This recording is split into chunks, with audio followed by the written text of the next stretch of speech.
묵상 기도하심으로 새벽 예배를 시작하겠습니다. 하나님 은혜와 사랑에 감사합니다. 오늘도 우리에게 새날을 주시고 예배케 하신 은혜에 감사합니다. 오늘 이 하루도 주와 동행하는 하루, 주님을 기쁘시게 하는 하루가 되도록 인도해 주옵소서. 오늘도 구름 기둥과 불 기둥으로 우리의 모든 행로를 지키시며 또 푸른 초장과 쉴만한 물가로 인도하여 주옵소서. 우리를 위해서 일하시고 싸우시는 주님의 세밀한 손길을 누리도록 인도하여 주옵소서. 험악한 세상 가운데 주의 자녀들의 오가는 모든 행로를 하나님이 세밀히 지키시고 인도해 주옵소서. 예수님의 이름으로 기도합니다. 아멘. 찬송 369장 드리겠습니다. 죄짐 맡은 우리 구주 어찌 좋은 친구인지, 걱정 근심 무거운지 우리 주께 맡기세. 주께 고함 없는 고로 복을 받지 못하네. 사람들이 어찌하여 아랠 줄을 모를까. 시험 걱정 모든 괴로움 없는 사람 누군가. 부질없이 낙심 말고 기도드려 아뢰세. 이런 진실하신 친구 찾아볼 수 있을까. 우리 약함하시오니 어찌 아니하릴까. 근심 걱정 무거운지 아니 진자 누군가. 피난처는 우리 예수 주께 기도드리세. 세상 친구 멸시하고 너를 조롱하여도 예수 품에 안기어서 참된 위로 받겠네. 아멘. 오늘 이 시간에 주시는 살아계신 하나님의 말씀은 구약성경 출애굽기 24장 12절에서 18절의 말씀입니다. 여호와께서 모세에게 이르시되 너는 산에 올라 내게로 와서 거기 있으라. 내가 그들을 가르치도록 내가 율법과 계명을 친히 기록한 돌판을 내게 주리라. 모세가 그의 부하 여호수아와 함께 일어나 모세가 하나님의 산으로 올라가며 장로들에게 이르되 너희는 여기서 우리가 너희에게로 돌아오기까지 기다리라. 아론과 훌이 너희와 함께하리니 무릇 일이 있는 자는 그들에게로 나아갈지니라 하고, 모세가 산에 오르매 구름이 산을 가리며 여호와의 영광이 시내산 위에 머무르고 구름이 엿새 동안 산을 가리더니 일곱째 날에 여호와께서 구름 가운데서 모세를 부르십니다. 산 위에 여호와의 영광이 이스라엘 자손의 눈에 맹렬한 불같이 보였고 모세는 구름 속으로 들어가서 산 위에 올랐으며 모세가 40일 42야를 산에 있으니라. 아멘. 출애굽기 24장은 가장 중요한 장입니다. 왜냐하면 하나님과 이스라엘 백성이 언약을 체결한 장이기 때문에 그렇습니다.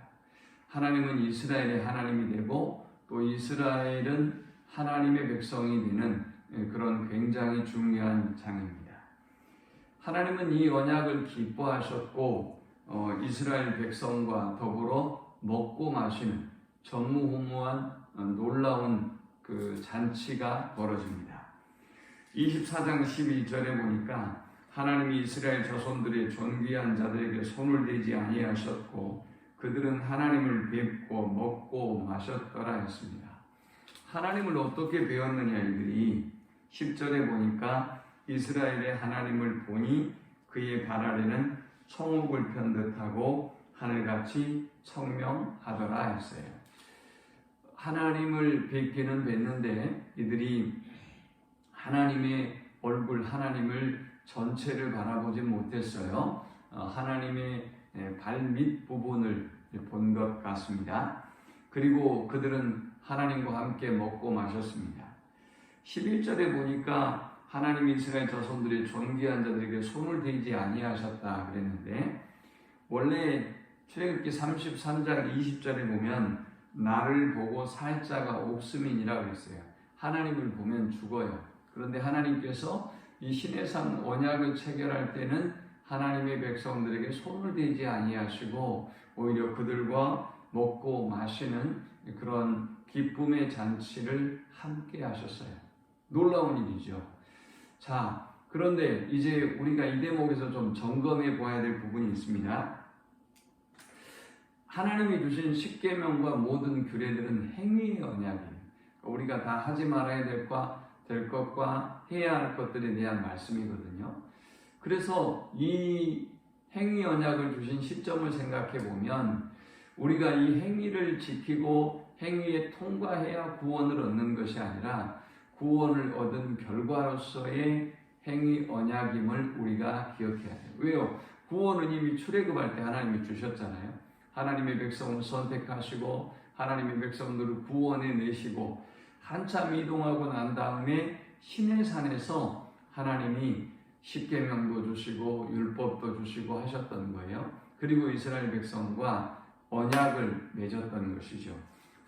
이 유례와 법도들을 다 말씀하고요. 3절에 보니까 모세가 와서 여호와의 모든 말씀과 그의 모든 율례를 백성에게 전하며 그들이 한 소리로 응답하이르되 여호와께서 말씀하신 모든 것을 우리가 준행하리이다. 이제 하나님 앞에서 이스라엘 백성이 서약을 한 것입니다. 이제 우리가 하나님의 말씀에 순종하겠습니다 라고 서약했어요. 그리고 8절에 보니까 모세가 그 피를 가지고 백성에게 뿌리며 이르되 이는 여호와께서 이 모든 말씀에 대하여 너희와 세우신 언약의 피니라 했어요.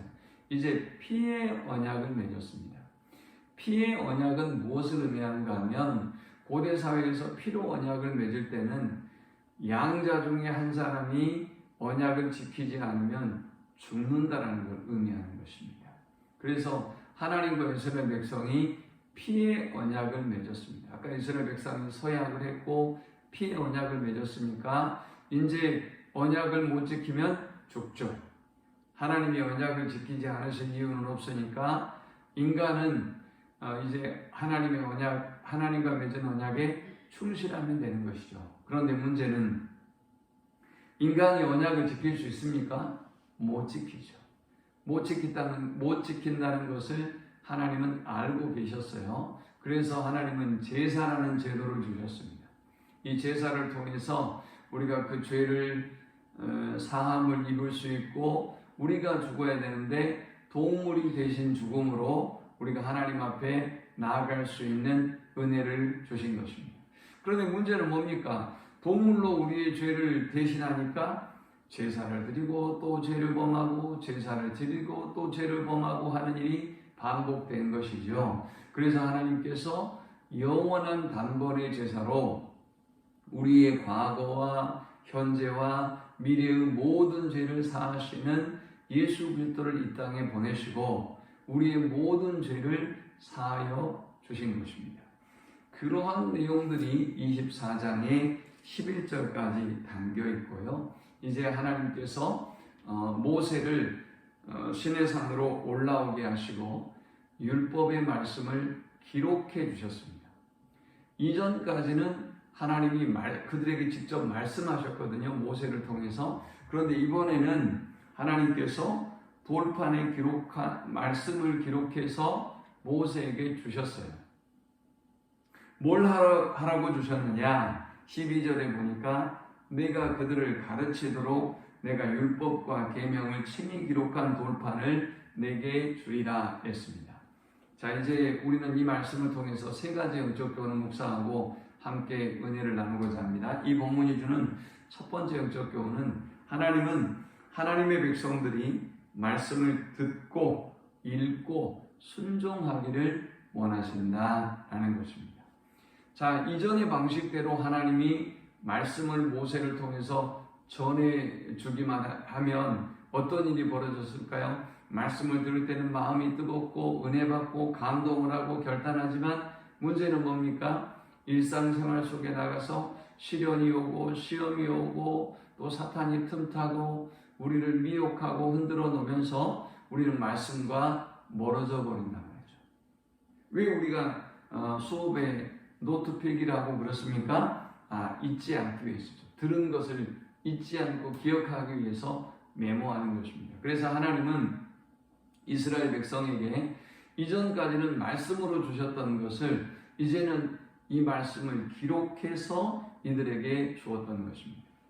자, 그리고 이 말씀을 주셨던 또 하나의 목적이 있는데요. 이제 모세가 하나님의 말씀을 듣고 돌판을 가지고 내려오는 장면을 담고 있는 장이 어딘가 하면 출애굽기 31장입니다. 출애굽기 31장 18절에 보면 이렇게 말씀합니다. 여호와께서 시내산 위에서 모세에게 이르시기를 마치실 때에 증거판 둘을 모세에게 주시니 이는 돌판이요 하나님이 친히 쓰신 것이더라 그랬습니다. 하나님이 돌판을 써서 모세에게 주셨는데 목적은 뭐였냐? 아까 하나님의 백성들을 가르치도록 율법과 계명을 써서 주셨거든요. 그런데 정확한 내용은 무엇이 담겨 있는지는 잘 몰라요. 그런데 분명한 사실은 이 돌판을 뭐라고 불렀느냐? 출애굽기 31장 18절에 증거판이다 그랬어요. 증거판. 무슨 증거판이라는 것일까요? 하나님과 이스라엘 백성이 언약을 맺었고 피의 언약을 맺었고 이것을 증거하고 기억하게 하기 위해서 하나님이 이 돌판을 기록해 주신 것입니다. 그러면 도대체 하나님이 원하시는 건 뭘까요? 우리가 이렇게 듣는 것에 그치지 않고 하나님의 말씀을 듣고 읽고 순종하는 삶을 살기를 원하셨던 것입니다. 계시록 1장 3절에 보니까 이 예언의 말씀을 읽는 자와 듣는 자와 그 가운데 기록한 것을 지키는 자는 복이 있나니 때가 가까움이라 했어요. 언제부턴가 우리 사회에 꼰대라는 말이 유행했습니다. 지금 유력 정치인들도 보니까 꼰대라는 표현을 많이 쓰고요. 그리고 요즘 아이들도 꼰대인가? 이런 말을 많이 씁니다. 그리고 또 라떼라는 말을 많이 사용해요. 라떼가 뭡니까? 우리 어른들이 얘기하기를 나 때는 말이다 이런 얘기를 많이 했어요. 그런데 이제 그것을 거부하고 비웃음조로 라떼라는 표현을 쓰면서 이제 꼰대, 라떼라는 표현이 유행하게 되면서 이제 잔소리하지 말라는 거예요. 가르치려 들지 말라는 거예요. 우리는 우리 뜻대로 우리 마음대로 살겠다는 거예요. 이것이 여러분 무엇을 의미합니까? 이게 포스트 모더니즘의 특징이에요. 자, 이 사람들은 그러면 과거의 유산, 어른들의 지혜, 경험, 이 모든 것을 다 거부하는 것입니다. 무서운 시대죠. 이 포스트 모더니즘은 하나님의 말씀을 듣지 않게 만들고요. 하나님의 말씀을 읽지 못하게 만들고요. 하나님의 말씀도 하나님의 때, 그 시대, 그 얘기고 우리하고 상관없는 얘기야 라고 거절하게 만들어버려요. 계시록 1장 3절에 뭐라 그랬어요? 때가 가까움이라고 했어요. 이 말씀은 하나님의 때가 가까워 오면 올수록 사람들이 하나님의 말씀을 듣지 않고 하나님의 말씀을 읽지 않는다는 것입니다. 듣지 않고 읽지 않는 사람들이 순종할까요? 절대 순종할 수가 없는 것이죠. 오늘 이 말씀을 기억하면서 하나님이 우리에게 이 말씀을 기록해 주신 것은 언약을 맺은 증거를 위해서 증거판으로 주셨고, 두 번째는 이 말씀을 우리가 열심히 듣고 읽고 순종해서 복을 받기를 원하시기 때문에 이 말씀을 주셨음을 기억하고 이 말씀에 대해 더욱더 하나님의 말씀을 듣는 일을 사모하고 또 읽고 묵상하는 일을 사모하고 말씀에 순종하는 우리 모두가 되기를 축원합니다. 두 번째 우리가 이 본문을 통해서 얻을 수 있는 영적 교훈은 하나님은 하나님의 일을 위해서 사람을 준비하고 계신다라는 것입니다. 13절에 보니까 모세가 그의 부하 여호수아와 함께 일어나 모세가 하나님의 산으로 올라가며 장로들에게 이르되 너희는 여기서 우리가 너희에게로 돌아오기까지 기다리라. 아론과 훌이 너희와 함께 하리니 무릇 일이 있는 자는 그들에게로 나아갈지니라 하고, 자, 이 돌비를 받기 위해서 하나님의 말씀을 받기 위해서 모세가 이번에 시내산에 올라갈 때는 여호수아와 함께 올라갔습니다.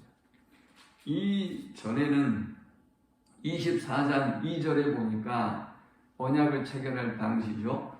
너 모세만 여호와께 가까이 나아오고 그들은 가까이 나오지 말며 백성은 너와 함께 올라오지 말지니라 그랬거든요. 이전에는 모세만 올라갔어요. 그런데 이번에는 모세와 더불어서 여호수아가 함께 시내산에 올라가게 되었습니다. 여호수아는 누구냐?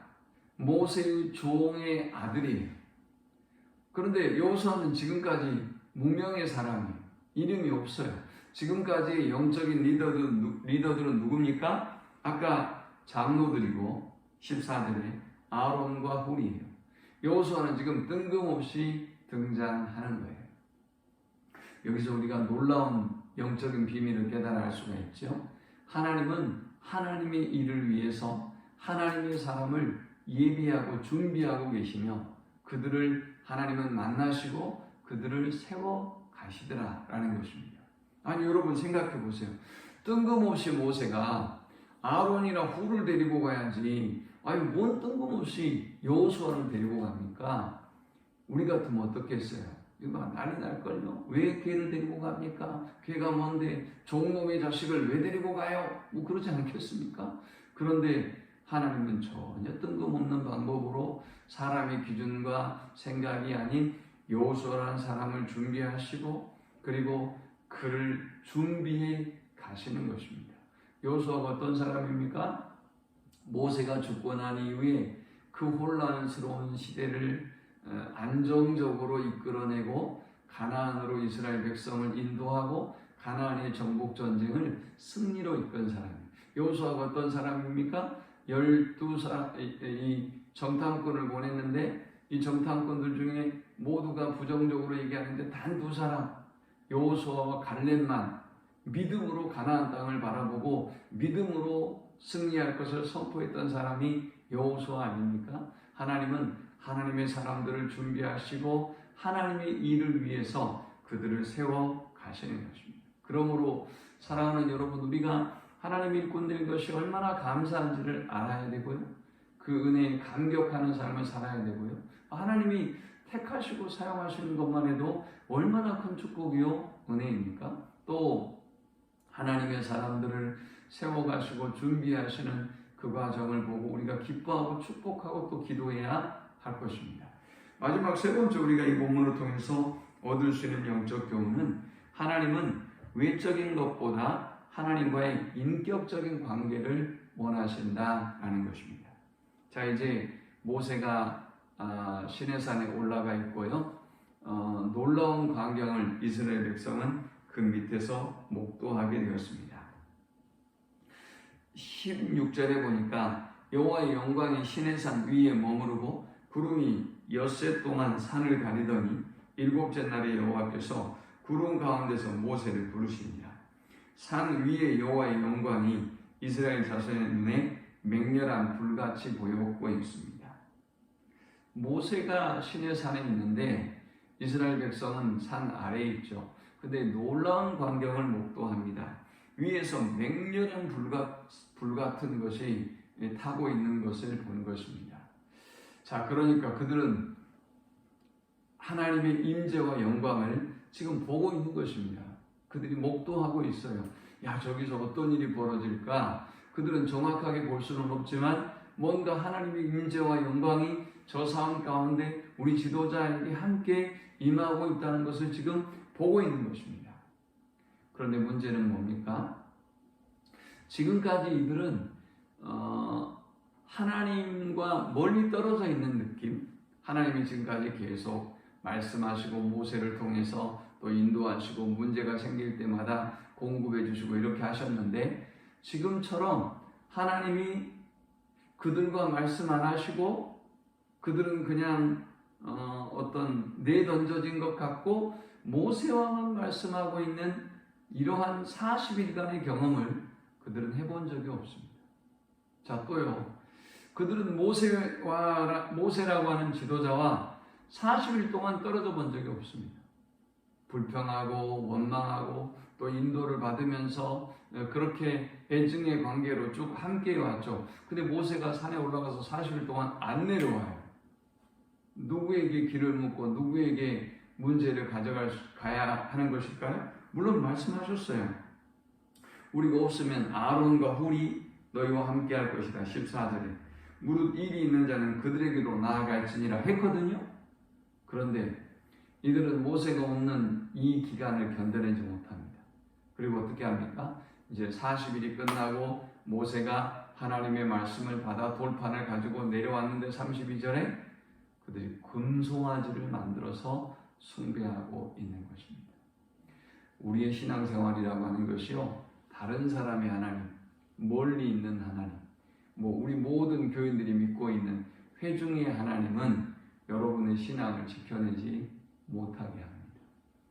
하나님과의 우리와의 관계는 1대1의 관계. 누구의 하나님, 누구에게 살아계셔서 임재하시고 영광으로 불꽃같이 아무런 의미가 없어요. 나에게 하나님이 어떤 분인지, 나와 하나님과 인격적인 관계가 유지되고 지속되고 있는지가 중요한 것입니다.